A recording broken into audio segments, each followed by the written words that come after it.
Okay, everybody, hello and welcome. Thank you so much for joining me today. I'm super excited to introduce to you one of the superstar agents that is on our bench and somebody who specializes in something totally different than what a lot of agents do.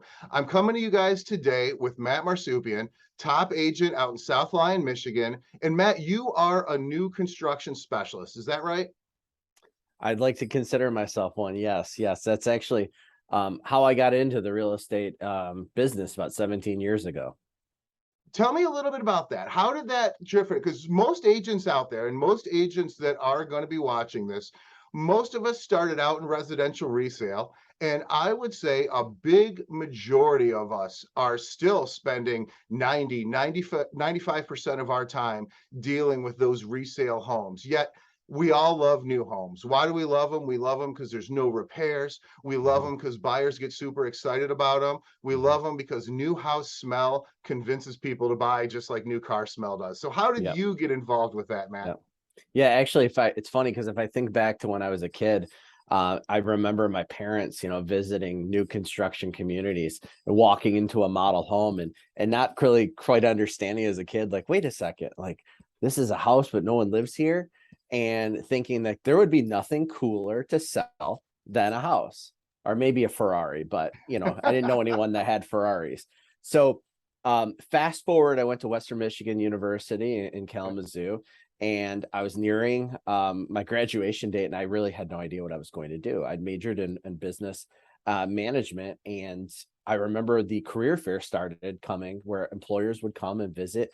And I had a friend who had interned in a summer at Pulte Homes, and they said, "Hey, you should meet these guys. This is really cool." And this is 2004. The real estate Yeah. market was on fire, and said, "There's all these young people. They're making a ton of money. You'd be a great fit." Okay, sounds interesting. I never considered myself a salesperson, but selling houses, making good money, fun, young culture, cool.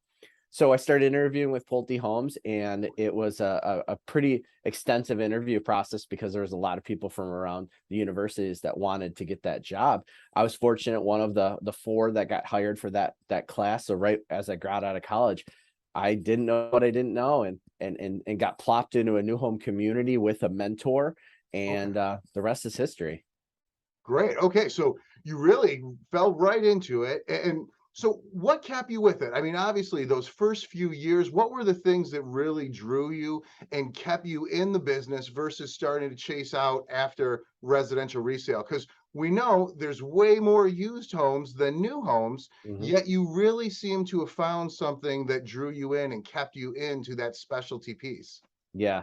Yeah, it's interesting because there are a lot of different builders out there, and there's a lot of different types of sales that you can do for a builder. As an agent, you can potentially work with a smaller builder that doesn't have their own in-house sales team, and Sure. you can represent their homes. I worked for a corporate, Pulte Homes, being one of the largest in the nation. I actually worked exclusively for them. So as a builder sales representative, I sat in a model, right, and I had people come to me.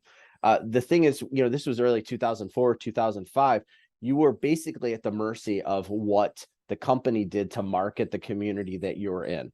Right. Okay. So people were coming to you, right? So you had bootleg signs, you had on some online stuff, some MLS stuff. We had to bridge a lot of relationships with other realtors, with the realtor community, bringing buyers in.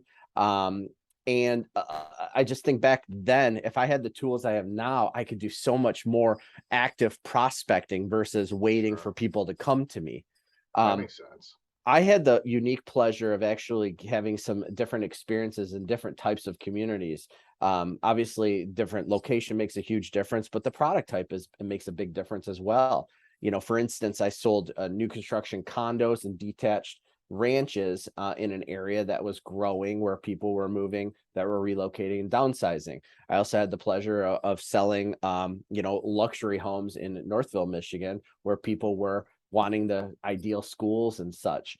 I also worked in an active adult community called Bridgewater in Brownstown, which is Pulte's Del Webb community brand that had active adult lifestyle, pools, all these kinds of fun things. So finding a niche of what what you're excited about and what type of product, if you see an opportunity really that you can fill, I think is really key to you being successful. Knowing who that kind of client is. I always did really well with the older clientele because I treated them like my grandparents.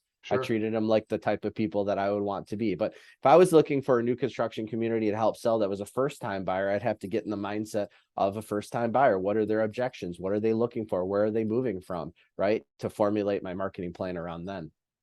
That brings up a great point, and I'm actually so glad you kind of talked about some of those differences. So one of the things I get from not just my one-on-ones, but also from even agents on my own team is they want to do more.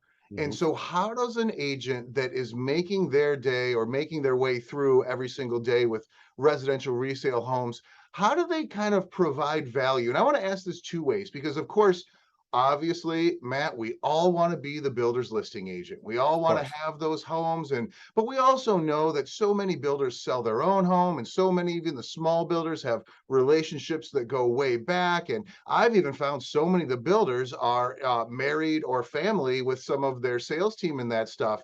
Yeah. How does an agent who's just out there in the marketplace provide value to a builder on the listing side? And second part of this, how do we provide value the same way for the buyers that are interested in new construction? And so obviously there's two ways for us to always be involved in the transaction. As an agent, we're going to be on the listing side, we're going to represent the buyer.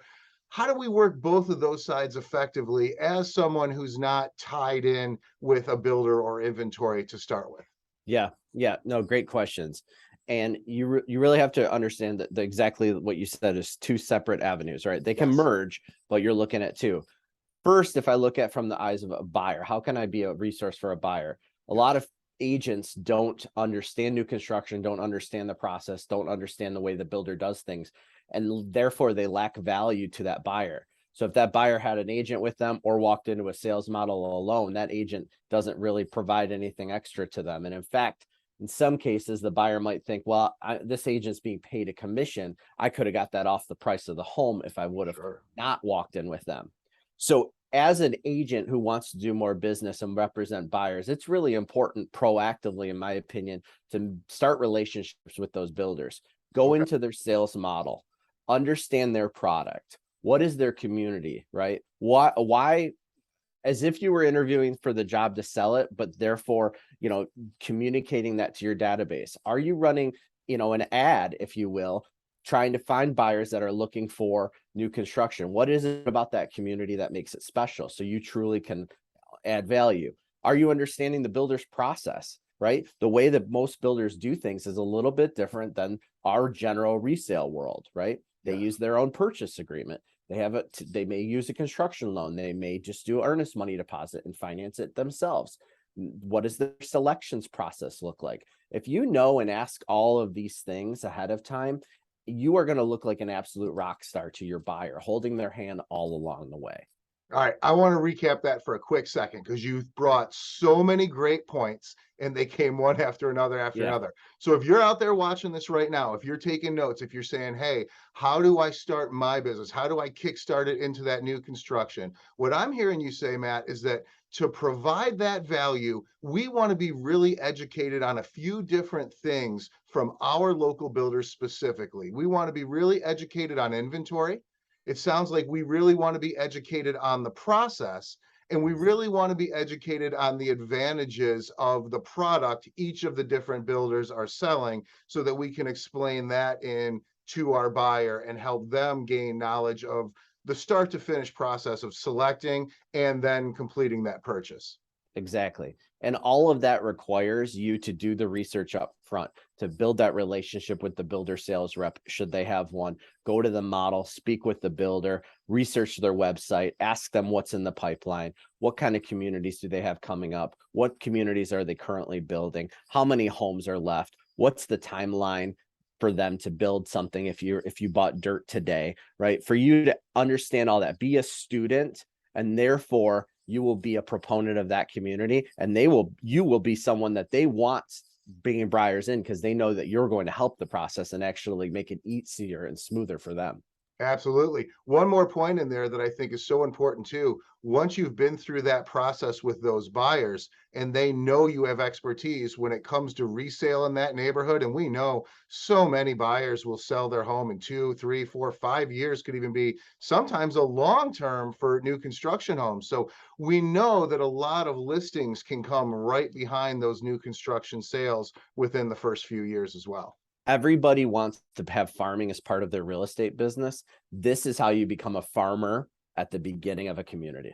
Absolutely. Okay, let's take it back. Let's look at it from the other perspective. And Matt, Yeah. I fully acknowledge, I believe this is the hardest perspective to get in and provide that value to be a listing agent for one of your local buyers is can a tough mountain to climb sometimes. But how do we get the best advantage if we want to make that trip? If that's something important for an agent out there watching it, what steps can they start to take in building and developing those relationships and showing value to those builders? And I will say this, just a spoiler alert for anybody out there, I guarantee you that Matt's answer is going to involve you doing the work up front before you expect any reward out of it. Tell us what it takes, Matt. Yeah, absolutely. I think first and foremost, you demonstrating an ability to bring buyers to the table and get them under contract is number one, right? Great. Before you go in and ask, hey, give me, you're going to have to provide something, right? You're going to have to show them that you believe in the product, that you're a proponent of it, and that you have sales ability and skills to be able to bring in buyers. Secondly, I think it's really important that you truly understand what that builder needs, what's important to them. Every builder is different, right? A national company that has their own builder salespeople, they may not need salespeople. They unless you want to go work there as an employee, right? They might not need salespeople. However, do they have a spec home that they have not been able to sell that perhaps you could co-list it and get some additional eyeballs on it? Perhaps they have a need for people that walk in the door off the street that don't have a real estate agent that want to buy their new homes but have a home to sell. Those national companies don't have a solution for those clients because those builder salespeople work for the builder. So in other words, can you be their preferred realtor to help them sell their clients' home so they can buy a new construction home? It's a great way to get in the door. And I don't mean just dropping off business cards. I mean truly developing relationships with the builder salespeople, putting together a marketing trifold that they can keep in their office. So when someone walks in and says, I have a home to sell, I can't buy this house because I have to sell my house, they're going to say, okay, great. I have to give 3 referrals. Let's say, here's a card, and oh, here's Matt's brochure, right? In addition, Matt understands this process because he's built new construction and sold new construction homes himself. Give him a call, right? So that would be one way. The other way, I'm going to really truly understand what that builder needs. Perhaps builder wants buyers, right? We talked about that, how to bring buyers. Perhaps right now that they want land, right? Are you bringing land opportunities to the builder, right?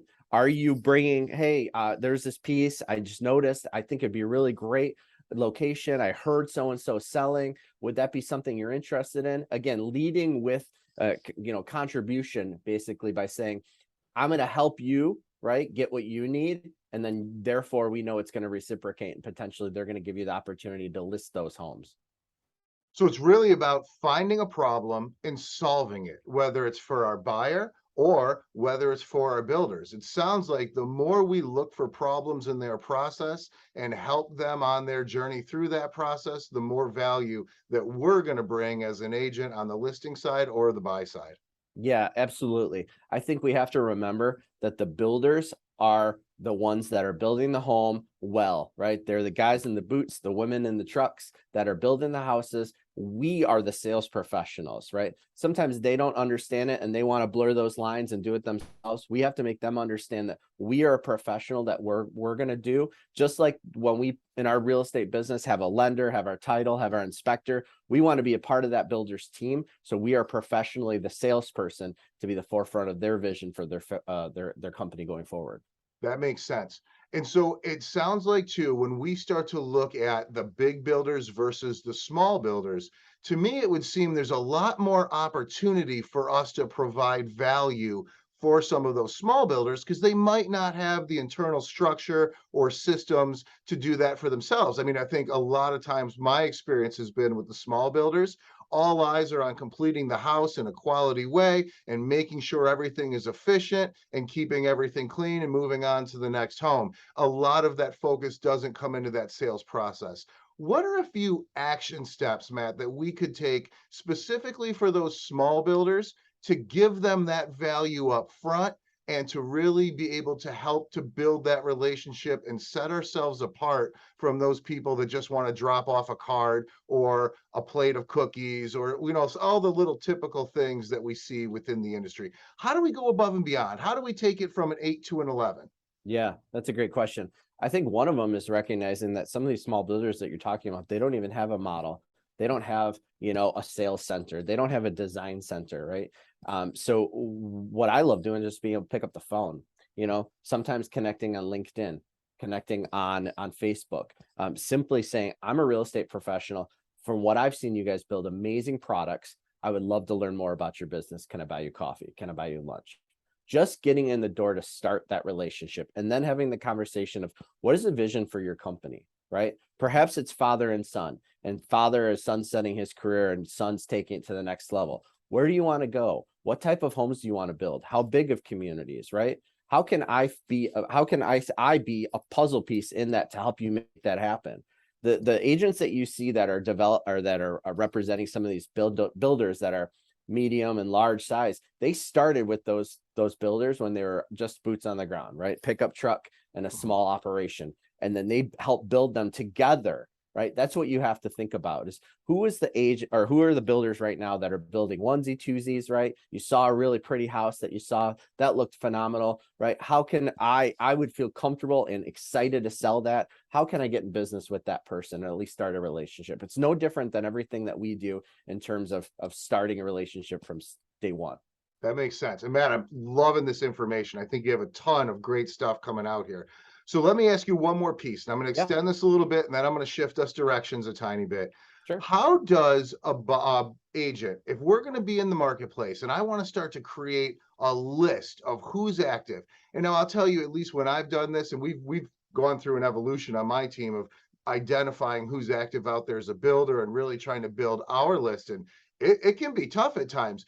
I feel like, man, it's so easy to identify the big guys in your marketplace, but how do you find all those small guys? How do you find those onesie twosies when you really want to develop a list of people to check through to make sure you are delivering that value, to see if they need those flyers, to see if they need photography, to see if they need all those things to help promote the business? Yeah. I think first it starts just by hitting boots on the ground, hitting the ground, driving sites. Driving, you can see what's going on. When a community is starting or when a home is starting, it's staked out, it's cleared, right? We have as agents unique access to be able to go to the public records, look up that it was probably bought by an entity, right? Go and look up that business, right? Dig. Go to the township, the city. Who filed for this permit? Who is this builder, right? You're going to have to do some research and dig. You're also going to be able to see, if you, again, going back to the permits, who's pulled building permits, right? Who's pulled building permits? You can look Great and then idea. contact. Who has, if you are living in an area where it's typically tear downs and rebuilds, who have been the buyers of the most recent houses that look pretty dilapidated? Chances are they're going to demo those and rebuild something next, right? Absolutely. Especially if there was no agent represented on them. Also, you're going to look at all of the homes in an area and look at what are considered vacant land, right? What is the tax status still a vacant land, meaning it hasn't been reassessed yet to a single family home, especially owner, or if it's a builder owned, it's going to be non-homestead, right? So you're going to be looking at that. They'll typically tell you that's a vacant lot. So you're going to have to do a lot of research, both online as well as boots on the ground. And then also, this is a really great way for you to touch your database, especially if you live in an area that, like, for instance, one of my good friends is a plumber, right? I'm going to ask him, hey, I'm looking to do some more business with builders. Have you had any new construction jobs recently that you've worked on? Actually, yeah, we're going to be we're going to be hired for this guy. Oh, awesome. Would you mind putting me in contact with them? I'd love to see if there would be a way for us to work together, right? So instead of being there when the house is done and shiny and nice, actually being able to be there and consult with them during the actual construction process or even development process. Also, let's not forget, we are on the ground every day and we see what buyers want and need. Yes. Builders typically, from my experience, are not designers. They may hire designers, they may have their wife or their girlfriend pick out the stuff, but if they can say, if we can say, hey, I know what's popular for buyers, I know what's trending out and what's trending in, I would love to be a part of that process. I'm going to pick out the tile, pick out the flooring if you want to build a spec home, right? And I'm going to help you do that. And at the end, we're going to have a really cool product that I know is going to be attractive to as many buyers as possible, and that you're going to allow me to sell it. I love that. I love that. All right, let me switch directions on you a tiny bit. And I want to talk right now a little bit, Matt, about representing the buyer through the process. And so I'm going to kind of put this into a little bit of perspective because I want to talk about what I'm not bringing up in these scenarios, because when it comes to new construction, there's so many different levels. And we know, obviously, we have our production builders, we have the semi-custom, we have the custom. And it seems like when we get into custom building, the financial part of it may go out the window a tiny bit, right? There's not often the same expected return. So much more can go into those homes. So I want to throw those out of my example, and I want to focus a little bit more on the production type of stuff. Yeah. When we get into selections, because I'm going to tell you from my new construction buyers, this is one of the biggest questions I get. The selection process, for so many, they feel it's overwhelming and they wonder, where should I put my extra dollars into this house? So, Matt, all the years of you doing this, I know you've seen the trends come and go when it comes to new construction. What are some of the upgrades that are the must do's? And what are some of the ones that are like, yeah, if you enjoy it, put your money in, but don't expect a great return out of these upgrades or extras in the home? Yeah, that's a great question. And this is where I joke, because I have no problem spending other people's money, right? Walking into the design center, I'm like a kid in a candy store, right? And Yep. it's really important for you as the real estate professional and I know you are a big proponent of having that buyer consultation up front, Yes, right? absolutely. When you have that buyer consultation up front and you know that new construction is potentially what your clients are looking for, you need to make sure that they understand all the ins and outs of what buying a resale home would look like versus a new construction home.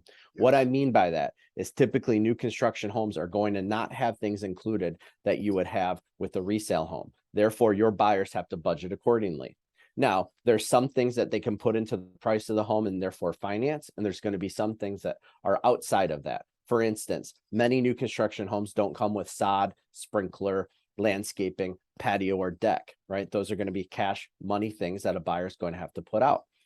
In addition, typically window treatments aren't included, blinds aren't included, sometimes no appliances are included, right? So you just want to make sure that you are providing your value up front to explain to them all of the potential expenses. Once you get past that and you get into the actual price of the home, you're sitting down with the builder salesperson. They've determined that they like the Mayberry floor plan. You're going to want to look at three different things, which are the base price of the home, the lot premium, and the options. The lot premium is going to be that additional cost for that home to back up to woods or to back up to the creek, or perhaps no lot premium because it backs up to the road. I always tell my clients there are things you can change about a home and there are things you cannot change about a home. I would be very adamant about making sure that they invest the money in the lot, right? If that's important to them, right? And then look at the options. When looking at the options, going back to your question, there are things that you can change and there's things that you can't change. I would heavily emphasize them to spend the majority of their upgrade money on the structural things that are going to make the home best for them. In other words, if I know that I have a home gym, I'm a big workout guy, I want a home gym, and it's important to have tall ceilings in the basement, I cannot go and do a deeper basement after I build the home. So I'm going to spend a couple $1,000s to do that up front. If I have 4 kids, right, I could do 3 bedrooms and a loft might be standard. It might make sense for me to splurge and do that 4th bedroom or that 3rd bathroom, right? Versus I'll take the standard cabinets, I'll take the standard flooring. Those could be, those could be replaced after the fact. Builders are going to have various margins on things, right? So again, I wouldn't necessarily invest a ton of money in upgrading things like lighting, carpet, even flooring, countertops, because many of these things, if you can live with them up front, they can be upgraded down the line. That Does makes that make sense. sense? That makes absolute sense. All right, Matt, you've been so generous with your time. I really appreciate it. I want to ask you one more final question Sure. before I let you go. And this is another one that's been coming up to me a lot from the buyers. I hear it from so many people. They say, Matt, the market's contracting, rates are moving up. Does it make sense to buy new construction in an environment like this? And I have an answer that I give. I definitely am passionate about what I believe, but I want to hear from you. Why should I buy a new house that might be a little more expensive than a used today, that I have to go through this process, that there could be some uncertainty? Why is it still a good time to invest your time, energy, and money into a new construction home? Yeah, that is a good question. We talked about, there are definitely pros and cons. I think the biggest pro though is it's brand new and everything in the home is under warranty, right? In Mhm. Michigan specifically, we have a standard warranty. Most builders are going to have, different lengths of warranty, whether it's 1, 2, 5, 10 years structurally on the HVAC, but every single thing in the home is new. Right. Oftentimes we focus on in the resale world, the shiny new kitchen, the shiny this, the shiny that, and we totally don't pay attention to the fact that the furnace is going to need to be replaced, the roof's going to need to be replaced, the AC is on its last legs. Those things are not going to happen in new construction. So yes, you are going to have to put some money right into landscaping, deck, patio, but that's fun money. That's Sure. things that you get to see, feel, and touch. The That good makes thing is sense. that your investment is going to take care. I live in an 11-year-old home, knock on wood. The only thing I've had to really do is replace my hot water tank. That's going to be par for the course with new construction. So it's going to be necessary. You might pay a little bit more, but also historically, new construction has appreciated more than resale because it is brand new. Absolutely. That makes perfect sense. Matt, thank you so much for joining me today. I think you brought so much to this audience. There's so much good information that agents can take action on right away and start to build that side of their business. I really appreciate your time, and I can't wait to see you next time. Appreciate it, Nick. I'll talk to you soon. All right. And